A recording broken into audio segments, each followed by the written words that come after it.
오늘 하나님께서 세우시는 공동체 마지막 12번째 시간입니다. 오늘은 끝까지 믿음을 지키는 공동체라는 제목으로 말씀을 나누기를 원합니다. 올해 1월달 이 플로리다 지역에 있는 폭스뉴스 기사 중에 이런 기사를 보게 되었습니다. 2025년 한 해를 시작하면서 이런 조사를 했다고 합니다. 질문은 이것입니다. 새해를 맞이해서 당신이 결심한 것은 무엇입니까? 사람들이 가장 많이 이야기했던 새해 결심 1위는 올해는 더 많은 돈을 저축하겠습니다 라는 것이었습니다. 21%가 나왔습니다. 그리고 2위는 건강한 음식을 골라 먹겠습니다 라는 것이었고 19%가 나왔습니다. 그리고 마지막 3위는 저는 운동을 열심히 해보겠습니다 라는 17%의 응답이 나왔다고 합니다. 이 세 가지가 사람들이 가장 많이 결심했던 새해의 결심이었습니다. 그런데 또 다른 조사에 의하면 이 새해 결심을 했던 사람들 가운데 88%의 사람이 놀랍게도 새해가 시작된 지 2주 만에 새해 결심을 포기했다고 합니다. 그래서 사람들은 우스갯소리로 매년 1월 둘째 주 금요일을 가리켜서 퀴터스 데이, 그만두는 날이라고 부르기 시작했다는 기사를 본 적이 있습니다. 저는 이 기사를 보면서 인간은 자신의 삶의 변화가 필요하다는 것을 스스로 깨닫고 또 삶의 변화를 결단하고 다짐하는 존재이기도 하지만 또 다른 한편으로는 자신이 다짐하고 결심했던 그것을 또한 쉽게 포기하기도 하는 존재구나라는 것을 보게 되었습니다. 이것이 바로 인간의 연약함이기도 합니다. 결심하고 다짐하는 그 순간에는 누구보다 강한 의지와 열정을 가진 것처럼 보이지만 시간이 지나면 지날수록 유혹과 또 현실의 무게 앞에서 쉽게 포기하고 무너지는 것이 우리의 모습이기도 합니다. 오늘은 느헤미야 강해의 마지막 시간입니다. 오늘 본문인 13장은 느헤미야가 성벽을 재건하고 말씀으로 공동체를 개혁한 후에 페르시아로 돌아갔다가 시간이 흘러서 다시 예루살렘으로 돌아왔을 때의 상황을 기록하고 있습니다. 오늘 본문 13장 6절 말씀에 보면 느헤미야가 며칠 후에 돌아온 것처럼 표현이 되어 있는데 이 표현을 원문으로 보게 되면 원문으로 직역하면 이런 표현입니다. 날들의 끝에. 한글 성경은 며칠 후에 이렇게 되어 있지만 원문은 날들의 끝에. 이 날들의 끝에라는 표현은 사실 오랜 시간이 지난 후에 라는 의미로 사용되는 그러한 표현입니다. 성경에는 느헤미야가 페르시아로 돌아갔다가 몇 년 만에 예루살렘으로 돌아왔는지를 말하고 있지 않습니다. 그런데 학자들의 견해를 보면 이 느헤미야가 13장 6절에서 아닥사스다 왕 32년에 왕의 부름을 받아서 페르시아로 돌아갔다라고 이야기를 하는 것을 보면 여기서 말하는 아닥사스다 왕은 바로 아닥사스다 1세를 이야기합니다. 그리고 아닥사스다 왕 32년은 역사적으로 비교해 보니까 BC 433년입니다. 그런데 느헤미야가 다시 예루살렘으로 돌아온 시기를 보면 학자들은 아닥사스다 1세가 죽은 이후에 아마 예루살렘으로 돌아왔을 것이다 라고 이야기하는데 이 아닥사스다 1세가 죽었던 시기를 보면 BC 424년입니다. 그러니까 BC 433년부터 424년까지 약 10년 정도 느헤미야는 예루살렘을 떠나 있던 것으로 볼 수가 있습니다. 느헤미야의 마지막 장인 이 느헤미야 13장은 느헤미야가 10년 후에 예루살렘으로 돌아왔을 때의 상황을 기록하고 있는 것입니다. 그런데 이때의 예루살렘의 상황을 보면 별로 좋지 않습니다. 왜냐하면 이스라엘 백성들의 삶이 또다시 무너져 있었기 때문입니다. 우리가 앞부분에서 지금까지 살펴보았던 것처럼 성벽을 완공했던 이스라엘 백성들은 물문 앞 광장에서 하나님의 말씀을 듣고 나서 우리가 하나님의 말씀을 다 지키겠습니다 라고 결심했고, 그리고 10장에 보니까 많은 사람들이 또한 말씀을 지키겠다고 서명하는 모습까지 우리는 보게 되었습니다.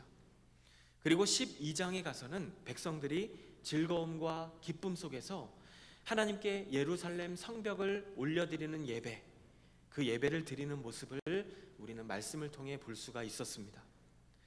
이 느헤미야서가 12장에서 끝났다면 얼마나 좋았겠습니까? 정말 해피엔딩이 되었을 것입니다. 그런데 느헤미야는 13장에서 끝나게 됩니다. 12장에서 끝나지 않습니다. 마지막 장이자 오늘 본문인 13장을 보게 되면 우리가 기대했던 모습과 참 다른 모습으로 마무리되고 있는 것을 보게 됩니다. 단지 10년이라는 기간이 지났을 뿐인데 공동체는 다시 무너졌고, 그리고 하나님 앞에서 했던 결심이 깨어졌고, 그리고 백성들의 신앙이 전부 다 흐트러져 있는 모습을 우리에게 보여주고 있습니다. 왜 하나님은 이렇게 불편한 장면들을 마지막 장면으로 남겨두셨을까요? 하나님께서는 우리 인간의 실수와 연약함을 가감없이 성경에 그대로 남겨두셨습니다. 그렇게 하신 이유는 우리의 결심이 얼마나 연약하고 무너지기 쉬운지를 보여주시기 위해서입니다. 이렇게 연약한 우리가 또한 믿음을 끝까지 지킬 수 있다는 것은 그것이 우리의 힘만으로 되는 것이 또한 아니라는 것을 하나님은 우리에게 알려주시기 위해서 우리의 연약함을 있는 모습 그대로 성경에 기록하고 계시는 것입니다. 그렇다면 어떻게 해야 우리가 끝까지 믿음을 잃어버리지 않을 수 있을까요? 오늘 본문을 통해 함께 살펴보기를 원합니다. 오늘 함께 나눌 내용은 이것입니다. 어떻게 하면 우리가 끝까지 믿음을 지킬 수 있을까요? 첫 번째로 말씀 중심의 신앙으로 끊임없이 개혁해야 합니다. 하나님의 말씀이 내 삶의 기준이 되지 않으면 다른 무언가가 내 삶의 기준이 될 수밖에 없습니다. 내가 알고 있는 철학, 그리고 내가 알고 있는 윤리, 내가 알고 있는 상식이 하나님의 말씀을 대체할 수밖에 없습니다. 심지어 개인적인 비전이나 개인적인 꿈이 하나님의 말씀을 대체하게 될 수도 있습니다. 그러나 우리 신앙인의 기준은 오직 하나입니다. 그것은 바로 하나님의 말씀입니다. 성벽 재건을 마치고 왕의 부름을 받아서 페르시아로 돌아갔던 느헤미야가 시간이 흘러서 다시 예루살렘으로 돌아와 보니까 공동체 안에 하나님의 말씀의 기준이 완전히 무너져 있는 것을 보게 되었습니다. 그래서 느헤미야는 오늘 본문이 시작되는 이 13장 1절 말씀에 보니까 백성들 앞에서 하나님의 말씀을 큰 소리로 낭독하는 것으로 자신의 두 번째 임기를 시작하고 있는 것을 볼 수가 있습니다. 느헤미야가 백성들에게 말씀을 읽어주고 나서 첫 번째로 요구했던 것, 그것은 바로 암몬과 모압 사람들을 이스라엘 백성으로부터 분리시키는 일이었습니다. 이 사람들을 이스라엘 백성으로부터 분리시킨 이유는 인종적인 차별 때문이 아니라 바로 세속화된 영향 때문이었습니다. 성경에 보면 모압 여인이었던 룻, 이 룻은 모압 여인이었죠.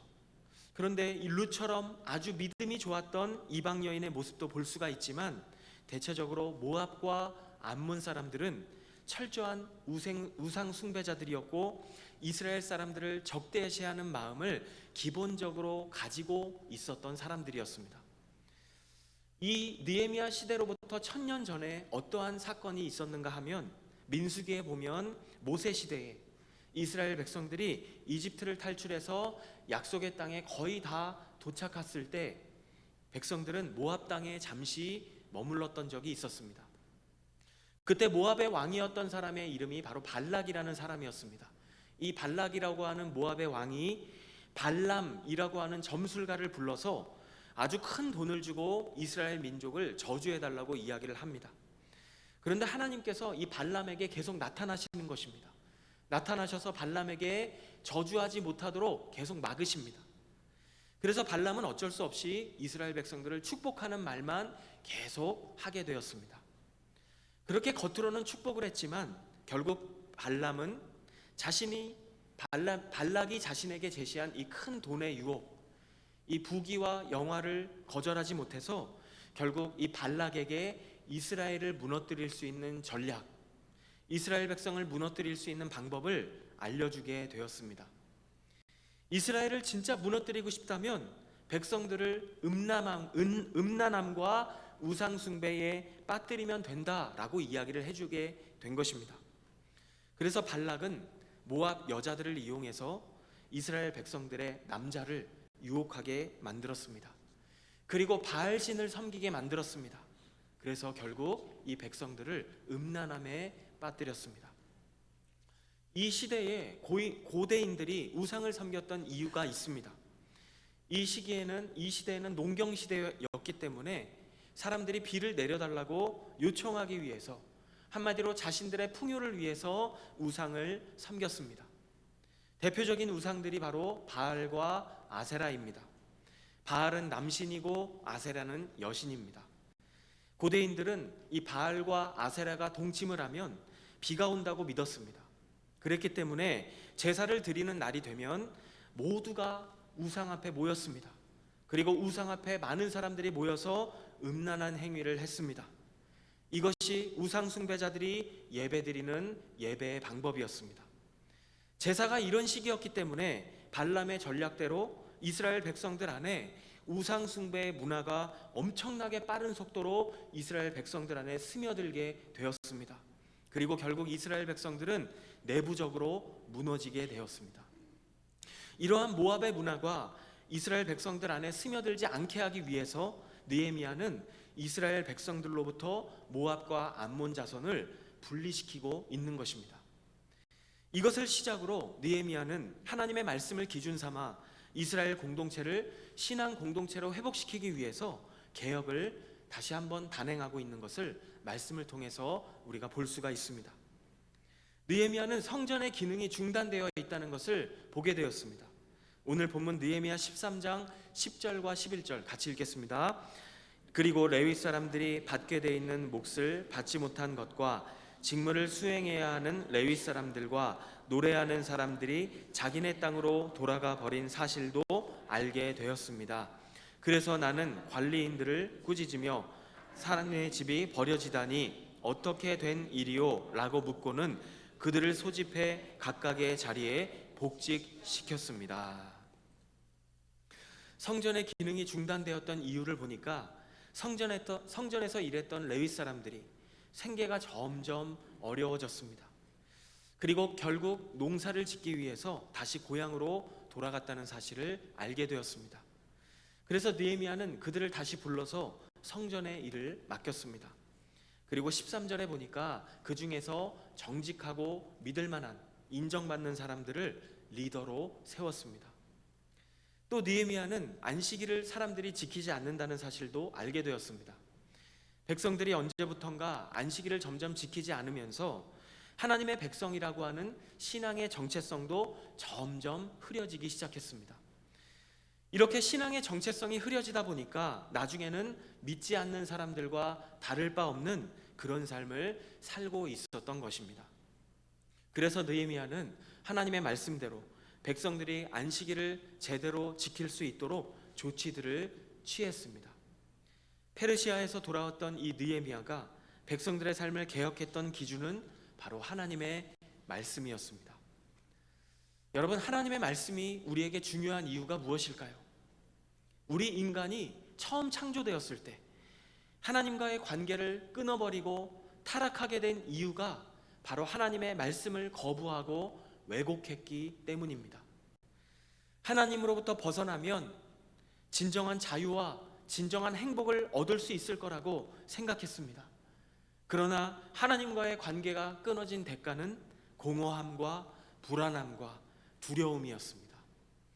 그런 우리를 다시 회복시켜 주시기 위해서, 그리고 다시 세워주시기 위해서 하나님께서 우리에게 주신 것은 바로 하나님의 말씀이었습니다. 성경의 역사를 보면 사람들이 하나님의 말씀을 듣고 그 말씀에 순종했을 때에는 그들의 삶과 그들의 공동체가 회복이 되고 번영하는 쪽으로 계속해서 역사가 흘러가게 됩니다. 그러나 반대로 사람들이 하나님의 말씀을 거부하고 무시하고 자신의 뜻대로 살게 되었을 때에는 그들의 삶과 그들의 공동체에 혼란과 무질서가 찾아오기 시작했습니다. 그리고 결국 그 공동체는 어디로 갈지 모르는 끊임없는 방황 속에서 계속해서 맴돌다가 결국 무너져버리고 말았습니다. 사랑하는 여러분, 우리의 신앙생활 안에는 현상 유지라는 것이 없습니다. 우리의 신앙은 끊임없이 날마다 새로워져야만 하는 것입니다.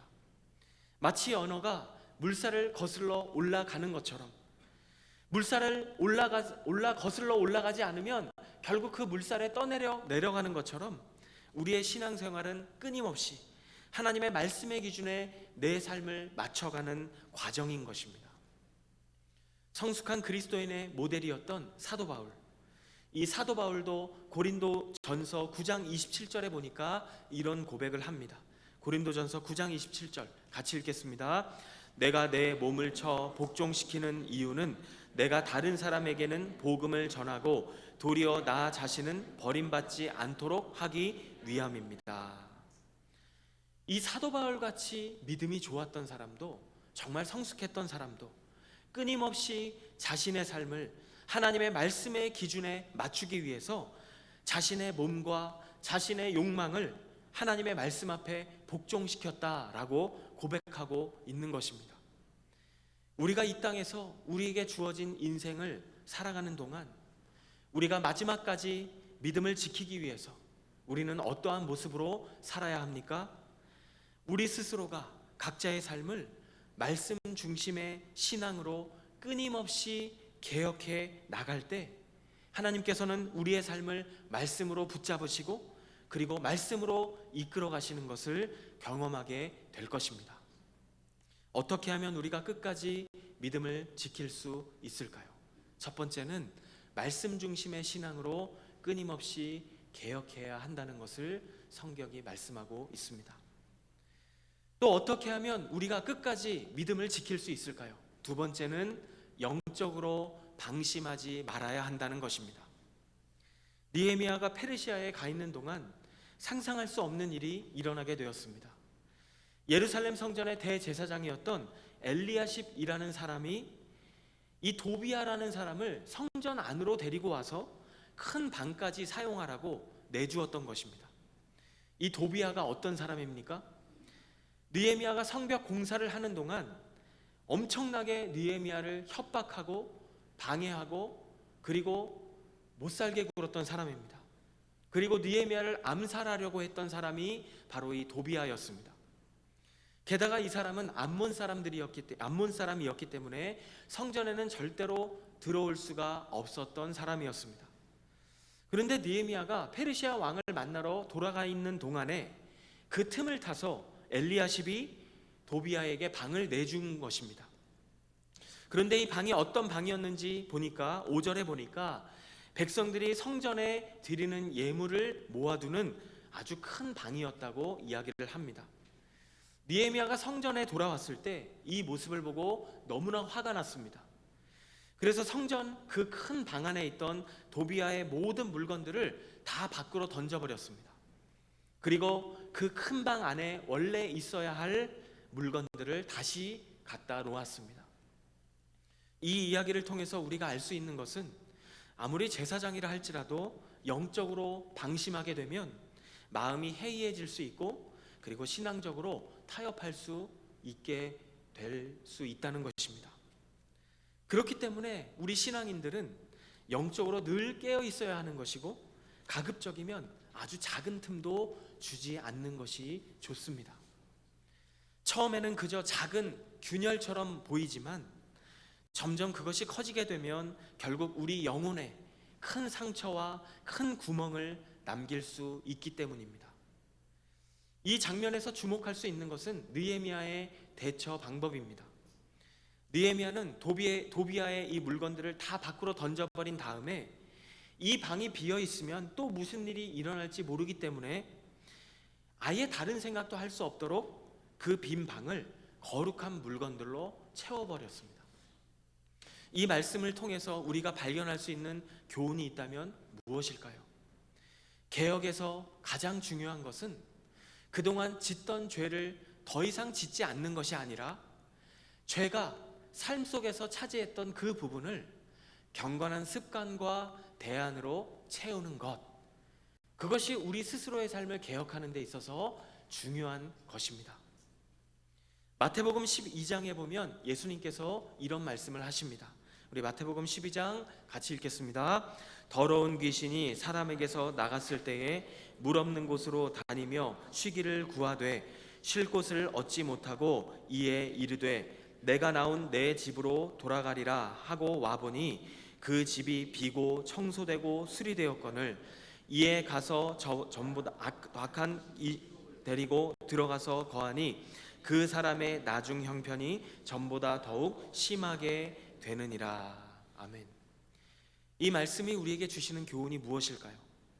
단순히 사단을 쫓는 것, 단순히 죄를 멀리하는 것, 그것으로 끝이 아니라는 것입니다. 우리의 마음을 하나님의 말씀으로, 그리고 성령 하나님의 충만하심으로 채워야 한다는 것을 이 말씀을 통해서 우리는 엿볼 수 있습니다. 또 사도 바울은 에베소 교회의 성도들에게 이런 이야기를 합니다. 에베소서 4장 27절부터 29절까지 같이 읽겠습니다. 마귀에게 틈을 주지 마십시오. 도둑질하는 사람은 더 이상 도둑질하지 말고 도리어 가난한 사람에게 나눠줄 것이 있도록 자기 손으로 선한 일을 해 수고의 땀을 흘리십시오. 더러운 말은 어떠한 것도 여러분의 입 밖에 내지 말고 오직 성도를 세워주는데 필요한 대로 선한 말을 해서 듣는 사람들에게 은혜를 끼치도록 하십시오. 아멘. 이 구절은 마귀에게 틈을 주지 않는 방법을 우리에게 이야기하고 있습니다. 28절에 보니까 도둑질 하지 않는 것으로 끝내지 말고 가난한 사람들에게 나누어 줄 것이 있도록 열심히 일을 해라 라고 성경이 우리에게 말씀합니다. 또 29절에 보니까 더러운 말을 하지 않는 것으로 끝내지 말고 다른 사람들을 세워주는 선한 말을 해서 사람들에게 은혜를 끼쳐라 라고 성경은 우리에게 말씀하고 있습니다. 우리가 영적으로 방심하지 않을 수 있는 가장 좋은 방법은 단순히 죄를 멀리하는 것이 아니라 경건한 습관을 우리의 삶에 채워가는 것입니다. 오늘 본문에 보면 느헤미야가 개혁을 추진할 때마다 느헤미야는 어떠한 모습을 우리에게 보여주고 있습니까? 하나님 앞에 틈틈이 간절히 기도하는 장면들을 이 13장 안에서도 굉장히 많이 찾아볼 수가 있습니다. 14절에서도 22절에서도 그리고 29절과 31절에서도 느헤미야가 자신이 하는 일들을 할 때마다 하나님 앞에 간절히 올려드리며 기도하는 장면들을 우리는 볼 수가 있습니다. 느헤미야는 말씀의 사람이기도 했지만 또한 기도의 사람이었다는 것을 성경이 우리에게 보여주고 있는 것입니다. 그것도 경건한 습관 중에 모습이죠. 여러분, 우리 예수님은 어떠셨을까요?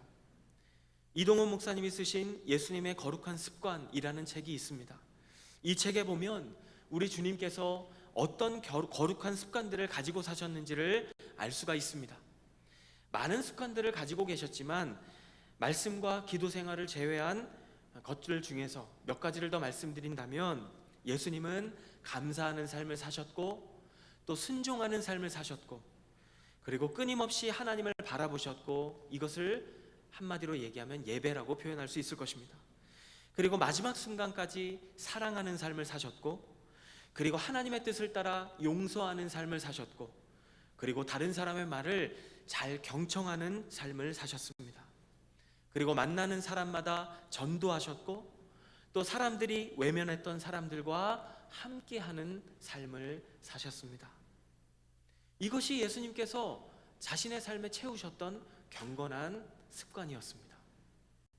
우리도 예수님을 본받아서 경건한 습관을 우리의 삶 가운데 채워나가기 시작할 때 우리는 영적으로 방심하지 않을 수 있고 끝까지 믿음을 지키며 살아갈 수가 있게 되는 것입니다. 말씀을 정리합니다. 오늘 우리는 느헤미야의 마지막 장인 이 13장의 말씀을 통해서 마지막까지 믿음을 지키기 위해서 우리가 어떠한 모습으로 살아야 하는지에 대해서 살펴보았습니다. 어떻게 하면 우리가 끝까지 믿음을 지킬 수 있습니까? 첫 번째는 말씀 중심의 신앙으로 끊임없이 우리 스스로의 삶을 개혁해야 합니다. 그리고 두 번째는 영적으로 방심하지 말아야 합니다. 새로운 한 주가 시작되었습니다. 하나님의 말씀을 기억하며 말씀 중심으로 살아가는 삶, 그리고 예수님께서 보여주셨던 경건한 습관을 우리의 삶 속에 채워가는 복된 한 주간의 삶이 되기를 주님의 이름으로 간절히 소망합니다. 기도하시겠습니다.